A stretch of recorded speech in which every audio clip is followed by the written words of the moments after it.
ಇವಾಗ ನಮ್ಮ ಅಮ್ಮನ ಫೋನ್ ಮಾಡಿ ಎಲ್ಲ ಹೇಳಿಸ್ಕೊಂಡಿದ್ದೀನಿ ಹೆಂಗೆ ಮಾಡಿ ತವ ಮೇಲಿಟ್ರೆ ಆಹಾ ಸವಿಯೆಲ್ಲ ಸಿದ್ಧ.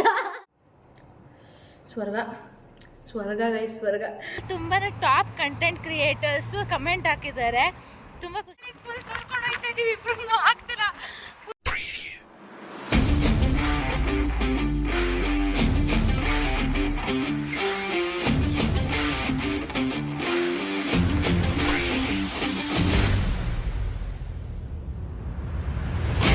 Hi guys, welcome back to my YouTube channel Maulya Gowda vlogs. ಎಲ್ಲರೂ ಚೆನ್ನಾಗಿದ್ದೀರಾ ಅಂತ ಭಾವಿಸ್ತೀನಿ.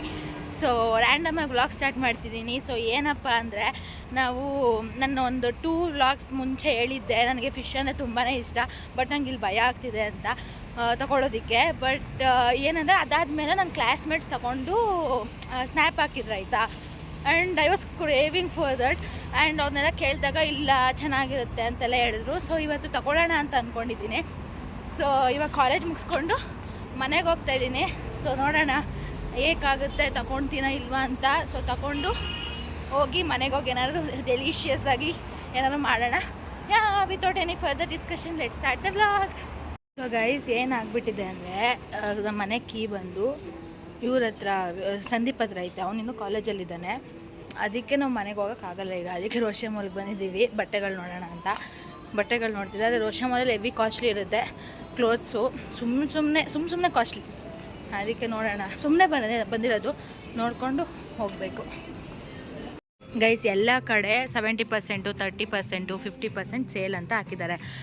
ಬಟ್ ನಾರ್ಮಲ್ ಪ್ರೈಸ್ ಬಂದೇ ಒಂದು ಇಂಡಿಯನ್ ರುಪಿಯಲ್ಲಿ 5000 ಇರುತ್ತೆ. ಅಂದರೆ 50% ಆಫ್ ಅಂತ ಅಂದರೆ 2500 ರುಪೀಸು. ಅದು ವರ್ತಿರಲ್ಲ. ಅದಕ್ಕೆ ಎಲ್ಲ ಕಡೆ ಹಾಗೇ. ರೋಷೆ ಮಾಲ್ ಅಂದ್ರೇ ಅದೇ. ನನಗಂತೂ ಸಾಕಾಗ್ಬಿಟ್ಟಿದೆ ರೋಷೆ ಮಾಲ್ ಕಡೆ. ಯಪ್ಪ, ಸುಮ್ಮನೆ ತಿರುಗಾಡ್ತಿದ್ದೀವಿ, ನೋಡೋಣ ಏನಾಗುತ್ತೆ ಅಂತ. ಗಾಯ್ಸ್, ಇವರಿಬ್ಬರು ಡ್ರೆಸ್ ಟ್ರಯಲ್ ಮಾಡೋಕ್ಕಂತ ಹೋಗಿದ್ದಾರೆ. ನಾನು ಹಿಂಗೆ ಓಡಾಡ್ತಿದ್ದೀನಿ. ನನಗೇನೋ ಇವತ್ತು ಡ್ರೆಸ್ಸು ಆ್ಯಕ್ಚುಲಿ ಎನಿ ಟೈಮ್ ನಾವು ಹೊರಗಡೆ ಬಂದಾಗ ನಾನೇ ಟ್ರೈ ಮಾಡ್ತಿದ್ದಿದ್ದು ಎಲ್ಲ ಡ್ರೆಸ್ಸು. ಇವಾಗ ನೋಡಿದ್ರೆ ನಂಗೆ ಇವತ್ತು ಮೂಡೇ ಇಲ್ಲ. ಅದಕ್ಕೆ ಅವರಿಬ್ಬರು ಹೋಗಿದ್ದಾರೆ ಅಷ್ಟೇ. ನಾನು ಹಿಂಗೆ ಓಡಾಡ್ಕೊಂಡು ನಿಂತಿದ್ದೀನಿ. ನಮ್ಮ ಸಿಚುವೇಶನ್ ನೋಡಿ, 2 ದಿನದಿಂದ ಕಂಟಿನ್ಯೂಸ್ ಮಳೆ. ಬೆಳಗ್ಗೆನೂ ನೆಂದ್ಕೊಂಡು ಬಂದಿದ್ದೀವಿ, ಇವಾಗೂ ನೆಂದ್ಕೊಂಡು ಯಪ್ಪ ಆಗ್ತಿಲ್ಲ. ಸೂರ್ಯನೇ ಬಂದಿಲ್ಲ. ಸಮ್ಮರ್ ಸ್ಟಾರ್ಟ್ ಆಯಿತು ಅಂತ ಅಂದ್ಕೊಂಡ್ರೆ ಮಳೆನೇ ಮುಗ್ದಿಲ್ಲ ಇನ್ನೂ. ನಾವಂತೂ ಅಂಬ್ರೆಲ್ಲ ಇಲ್ಲ ನಮ್ಮ ಹತ್ರ. ಇಲ್ಲಿ ನೋಡಿ ಕತೆ, ಸ್ವೆಟರ್ನ ಇಲ್ಲಿ ಹಾಕ್ಕೊಂಡು ಹೋಗ್ತಾಯಿದ್ದೀನಿ. ಯಪ್ಪ ಗೈಸ್, ಅಜ್ಜಿ ಹತ್ರ ಫಿಶ್ ತಗೊಂಡೆ. ಒಂದು ತಗೊಂಡಿದ್ದೀನಿ, ನೋಡೋಣ ಹೇಗೆ ಇಷ್ಟ ಆದರೆ ತಗೊಬೋದು ಪುನಃ. ಆದರೆ ಫುಲ್ ಮಳೆ ಬರ್ತಿದೆ. ನಾನು ನೋಡಿದ್ರೆ ನೆನ್ಕೊಂಡೇ ಇದ್ದೀನಿ. ಫುಲ್ ಮಳೆ ಗೈಸ್. ನೆನ್ಕೊಂಡ್ರೆ ತಗೋತಾ ಇದ್ದೀನಿ. ನಾನು ನೆನ್ಕೊಂಡೆ ಫುಲ್ ಮಳೆ.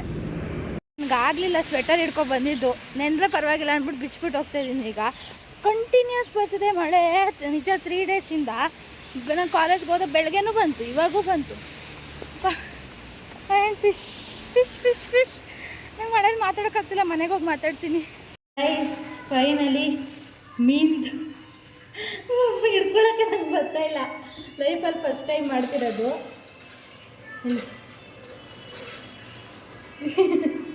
ಇವಾಗ ನಮ್ಮ ಅಮ್ಮನ ಫೋನ್ ಮಾಡಿ ಎಲ್ಲ ಹೇಳಿಸ್ಕೊಂಡಿದ್ದೀನಿ ಹೆಂಗೆ ಮಾಡೋದಂತ. ಸೊ ಇವಾಗ ಮಾಡಬೇಕು. ಇಷ್ಟಕ್ಕೆ 100 ರುಪೀಸ್ ಕೇಳಿದ್ರು.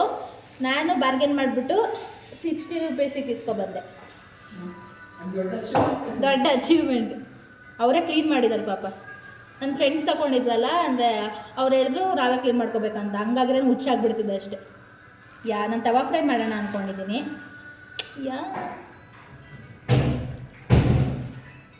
ನಾನು ಮುಟ್ಟೋದು ಗೈಸ್ ಏನಂದರೆ, ಅವರು ಕ್ಲೀನ್ ಮಾಡಿದ್ದಾರೆ, ಆದರೆ ಮೇಲ್ಗಡೆ ಸ್ವಲ್ಪ ಉರುಪೆಲ್ಲ ತೆಗ್ದಿಲ್ಲ, ಬೇಕಾಬಿಟ್ಟಿ ಮಾಡಿದ್ದಾರೆ. ಸೊ ಇವಾಗ ನಾನು ಅದನ್ನು ಮಾಡ್ತಿದ್ದೀನಿ. ನಮ್ಮ ಅಪ್ಪ ಅಮ್ಮ ಎಲ್ಲ ಮನೇಲಿ ಮಾಡ್ಬೇಕಾದ್ರೆ ನೋಡ್ಕೊಂಡಿದ್ದಕ್ಕೆ ಈಸಿ ಆಯ್ತು ನನಗನ್ಸುತ್ತೆ. ನಮ್ಮ ಅಪ್ಪ ಅಮ್ಮ ಮನೇಲಿ ಮಾಡ್ತಾರೆ ಒಂದೊಂದು ಸರಿ. ಅಂದರೆ ಮೊದಲು ಫುಲ್ ಫಿಶ್ ತತ್ತಿದ್ವಿ ಮನೆಗೆ. ದೊಡ್ಡ ದೊಡ್ಡ ಆನೆ ಮೀನು ಅಂತೆಲ್ಲ ಬರೋದು, ಅದೆಲ್ಲ ತಂದಾಗ ಮಾಡೋರು. ಇವಾಗೆಲ್ಲ ಕ್ಲೀನ್ ಮಾಡಿಸ್ಕೊಳ್ಳೋಕ್ಕೆ ಹೊರ್ಟೋಗ್ತಾರೆ ಅಂಗಡಿಗೆ. ಮೊದಲು ಮಾಡ್ತಿರೋದಕ್ಕೆ ಈಸಿ ಆಯ್ತು ನೋಡಿ. ಇವಾಗ ಖುಷಿ ಆಗ್ತೈತೆ. ಆಫ್ಟರ್ 1 ಇಯರ್ ನಾನು ಫಿಶ್ನ ತಿಂತಿರೋದು. ಆಫ್ಟರ್ 1 ಇಯರ್ ಮನೆಗೆ ಹೋದಾಗ ತಿಂದಿದ್ದು ಅಷ್ಟೇ. ಹಾಗೆ ನನ್ನ ಫೇವ್ರೇಟ್ ಗೈಸ್ ಫಿಶ್ಶು. ಎಷ್ಟು ಫೇವ್ರೇಟ್ ಅಂದರೆ ಫುಲ್ ಮಳೆ ಬರ್ತಿರೋದಕ್ಕೂ ಬಿಸಿ ಬಿಸಿ ತವಾ ಫ್ರೈ ತಿನ್ನೋದಕ್ಕೂ ವಾವ್ ಒಳ್ಳೆ ಕಾಂಬಿನೇಷನ್ ಸಖತ್ತಿರ್ತೈತೆ. ಇದೂ ಬಿಚ್ಚಿಲ್ಲ ಇವರು, ಇದು ಏನಂತಾರೆ ರೆಕ್ಕೆ, ಅದೂ ನಾನೇ ಬಿಚ್ಚಬೇಕು.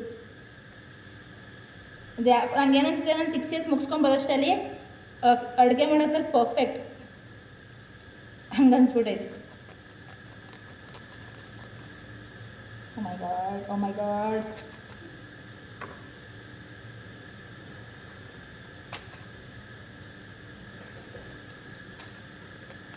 ಸೊ ಗೈಸ್, ಫಿಶ್ನ ಕಟ್ ಮಾಡ್ಕೊಂಡಿದ್ದೀನಿ. ಲೈಕ್ ಜಸ್ಟ್ 5 pieces ಆಗೈತೆ ಎಲ್ಲ ಸೇರಿ. ಇವಾಗ ಅದಕ್ಕೆ ಮಸಾಲ ಹಾಕಿ ಮ್ಯಾರಿನೇಟ್ ಮಾಡಿ ತವ ಮೇಲೆ ಇಟ್ಟರೆ ಆಹಾ ಸವಿಯಲ್ಲ ಸಿದ್ಧ. ಗೈಸ್, ಇವಾಗ ಎಲ್ಲ ಮಸಾಲಸು ಹಾಕ್ಬಿಟ್ಟು ಮಸಾಲ ಕಳಿಸ್ತಿದ್ದೀನಿ. ಅಂದರೆ ಅದು ಇದಾಕೋಕ್ಕೆ, ಮ್ಯಾರಿನೇಟ್ ಮಾಡೋಕ್ಕೆ ಎಗ್ಗು, ಆಮೇಲೆ ginger garlic paste, chilli powder, kebab powder, ಆಮೇಲೆ ಮೈದಾ, ಕಡಲೆ ಹಿಟ್ಟು ಹಾಕ್ತಾರೆ ಆ್ಯಕ್ಚುಲಿ. ಬಟ್ ನನ್ನ ಹತ್ರ ಇದಿರಲಿಲ್ಲ, ಕಡಲೆ ಹಿಟ್ಟು ಇರಲಿಲ್ಲ. ರವೆ ಹಾಕಕ್ಕೆ ಹೇಳಿದ್ರು ನಮ್ಮಮ್ಮ. ಅಯ್ಯೋ, ಒಂದು ಸೆಕೆಂಡ್. ಫೈನಲಿ ರವೆನೂ ಹಾಕ್ತೆ. ಇವಾಗ ಕಳಿಸ್ತಿದ್ದೀನಿ. ನೋಡೋಣ ಹೇಗೆ ಬರುತ್ತೆ ಅಂತ. ಫಸ್ಟ್ ಟೈಮ್ ನಾನು ಮಾಡ್ತಿರೋದು ಆ್ಯಕ್ಚುಲಿ. ಇಷ್ಟು ದಿನ ಮನೆಯಲ್ಲಿ ಅಮ್ಮ ಮಾಡಿಕೊಟ್ರೆ ನಾನು ಅದನ್ನು ಫ್ರೈ ಮಾಡ್ತಿದ್ದೆ ಅಷ್ಟೇ. ಇದೆಲ್ಲ ಪ್ರೋಸೆಸ್ ಫಸ್ಟ್ ಟೈಮ್.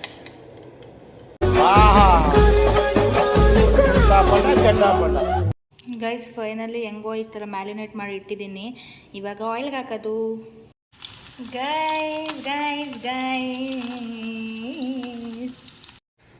ಗೈಸ್ ಇಲ್ಲಿ ನೋಡಿ guys, after many days finally ಎಷ್ಟು ಚೆನ್ನಾಗಾಗಿದೆ ಅಂದರೆ seriously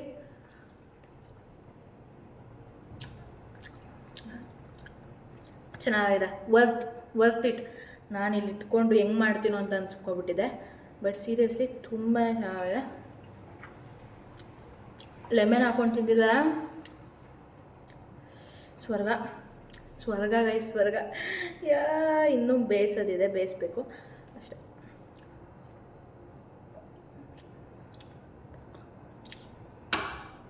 hi guys, welcome back. ಕೈ ಬಿಟ್ರೆ ಕ್ಯಾಪ್ ಆರೈತೈತೆ, ಅಷ್ಟು ಗಾಳಿ ಬರ್ತೈತೆ. ಸೊ ನೆನೆ ವ್ಲಾಗ್ ಎಂಡ್ ಮಾಡಿರಲಿಲ್ಲ. ಮತ್ತು ಇನ್ನೊಂದೇನೆಂದರೆ ಕೃತಿಗೆ ಐಸ್ ಕ್ರೀಮ್ ಪಾರ್ಟಿ ಕೊಡಿಸ್ಬೇಕಂತೆ ನಾನು. ಯಾಕೆ ಅಂತ ಅವಳ ಥರ ಕೇಳಿಸ್ಕೊಳ್ಳಿ. 50K ವ್ಯೂಸ್ ಬಂದರೆ ಐಸ್ ಕ್ರೀಮ್ ಕೊಡಿಸೋ ಅಂದಿದ್ದು. ಆದರೆ ಇವಾಗ ಹತ್ತತ್ರ 1 lakh ವ್ಯೂಸ್ ಬಂದು 1 lakh ಇಲ್ಲ, ವಿಡಿಯೋಗೆ ಕೇಳಿಸ್ಕೊಳ್ಳಿ. ಏನಂದರೆ ನಾನು ಇನ್ಸ್ಟಾಗ್ರಾಮಲ್ಲಿ ಒಂದು ವಿಡಿಯೋ ಪೋಸ್ಟ್ ಮಾಡಿದ್ದೆ. ಅಂದರೆ ಲಾಸ್ಟ್ ವ್ಲಾಗ್ದು ಗೆಟ್ ರೆಡಿ ವಿತ್ ಮೀ ನಾನು ಮಾಡ್ತೀನಿ ಅಂತ ಹೇಳಿದ್ನಲ್ವ ಲಾಸ್ಟ್ ವ್ಲಾಗಲ್ಲಿ. ಅದೇನೇ ಇನ್ಸ್ಟಾಗ್ರಾಮಲ್ಲಿ ಪೋಸ್ಟ್ ಮಾಡಿದ್ದು. ರ್ಯಾಂಡಮಾಗಿ ಪೋಸ್ಟ್ ಮಾಡಿದ್ದೀನಿ ವಿತೌಟ್ ಎಕ್ಸ್ಪೆಕ್ಟೇಷನ್. ಗಾಳಿ. ಸೊ ಏನಂದರೆ ಅದು 80,000 ವ್ಯೂಸ್ ಬಂದೈತೆ ಇವಾಗ ಪ್ರೆಸೆಂಟ್ಲಿ. ವಿತೌಟ್ ಎಕ್ಸ್ಪೆಕ್ಟೇಷನ್ ಒಂದು ಪೋಸ್ಟ್ ಮಾಡಿದ್ದಕ್ಕೆ ಅಷ್ಟು ಬಂದೈತೆ. ಆಮೇಲೆ ತುಂಬಾ ಟಾಪ್ ಕಂಟೆಂಟ್ ಕ್ರಿಯೇಟರ್ಸು ಕಮೆಂಟ್ ಹಾಕಿದ್ದಾರೆ. ತುಂಬ ಖುಷಿ ಆಗ್ತೈತೆ. ಆಮೇಲೆ ಎಲ್ಲರೂ ಏನಂತ ಅಪ್ಪು ಸರ್ ಥರ ಇದೆ ನಿಮ್ಮ ಮುಖ ಅಂತ ಕಮೆಂಟ್ ಹಾಕಿದ್ದಾರೆ. ನಾನು ಅವ್ರಿಗೆ ಅಷ್ಟು ದೊಡ್ಡವರಿಗೆಲ್ಲ ಹೋಲಿಸ್ತಿದ್ದೀರಾ ಅಂತ ನಾನು ರಿಪ್ಲೈ ಮಾಡಿದ್ದೀನಿ. ಸೊ ನೀವು ಯಾರು ಇನ್ನೂ ನಾನು ಇನ್ಸ್ಟಾಗ್ರಾಮ್ ಅಕೌಂಟ್ ಫಾಲೋ ಮಾಡಿಲ್ಲ ಅಂದರೆ ಹೋಗಿ ಫಾಲೋ ಮಾಡಿ. ಆ್ಯಂಡ್ ಯೂಟ್ಯೂಬಲ್ಲಿ ಶಾರ್ಟ್ಸನ್ನು ಫೇಮಸ್ ಆಗ್ತಿಲ್ಲ, ನಂಗೆ ಗೊತ್ತಿಲ್ಲ.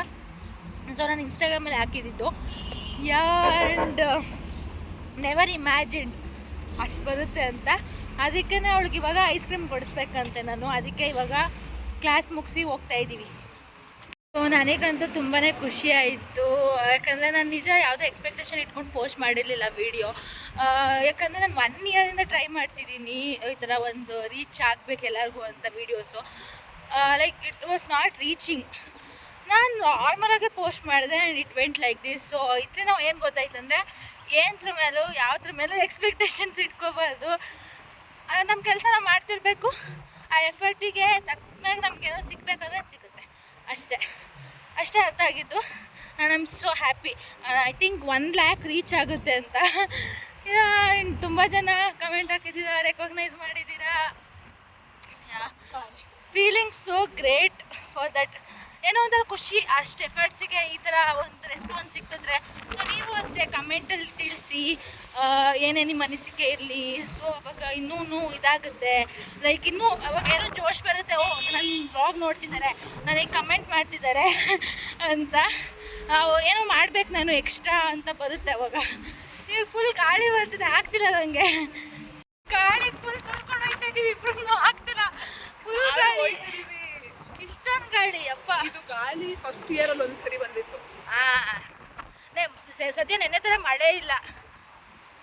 ಮಳೆ ಬೇಡ, ಮಳೆ ಹೊರಟೋಗುದು. ಈ ಗಾಳಿಗೆ ಗಾಳಿಗೆ ಕೃತಿ ರೋಡ್ ಮೇಲೆ ಬೀಳ್ತಾವಳೆ, ಹೋಯ್ತಿದೆ ಮುಂದೆಗೆ. ನಿಂತ್ಕೊಬಿಟ್ಟವಳೆ. ಫೈನಲಿ ಸಿಟಿ ಮಾಲಿಗೆ ಬಂದ್ವಿ. ಜಂಬೋ ತಗೊಳಕ್ಕೆ. ತಗೊಳ್ಳೆ, ಹಾಂ ನಡಿ. ಈ ಜಂಬೋ ನಮ್ಮನ್ನು ಬಿಟ್ರು ನಾವು ಅದನ್ನ ಬಿಡೋಲ್ಲ ಅನ್ಸೈತೆ.